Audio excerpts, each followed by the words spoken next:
दुनिया के तीसरे सबसे बड़े स्टार्टअप इकोसिस्टम के रूप में उभरा भारत।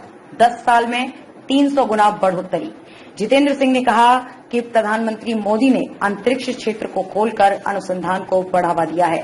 साल 2014 में स्टार्टअप्स की संख्या केवल 350 थी, लेकिन अब इसमें करीब 300 गुना की बढ़ोतरी हुई है।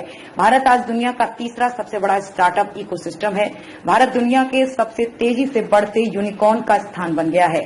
बीते 10 साल में भारत में स्टार्टअप के मामले में 300 गुना ग्रोथ देखी गई है। इस बारे में केंद्रीय मंत्री जितेंद्र सिंह ने रविवार को जानकारी देते हुए कहा कि साल 2014 में स्टार्टअप्स की संख्या केवल 350 थी, लेकिन अब इसमें करीब 300 गुना की बढ़ोतरी हुई है। उन्होंने कहा कि भारत आज दुनिया का तीसरा सबसे बड़ा स्टार्टअप इकोसिस्टम है और भारत दुनिया के सबसे तेजी से बढ़ते यूनिकॉर्न का स्थान बन गया है। सिर्फ नौकरी तक सीमित नहीं रहा देश का युवा।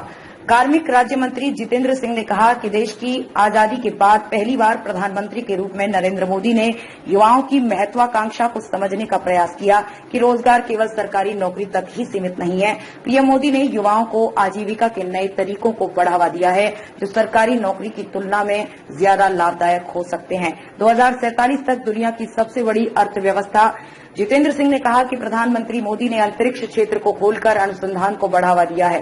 स्पेस सेक्टर में बीते 4 साल के अंदर ही देश में स्टार्टअप की संख्या 1 अंक से बढ़कर 3 तक पहुंच गई है। उन्होंने कहा कि 10 वर्षों से कम समय में भारतीय अर्थव्यवस्था दुनिया में 5वें स्थान पर पहुंच गई है और 2047 तक दुनिया की सबसे बड़ी अर्थव्यवस्था बनने की ओर तेजी से बढ़ रही है।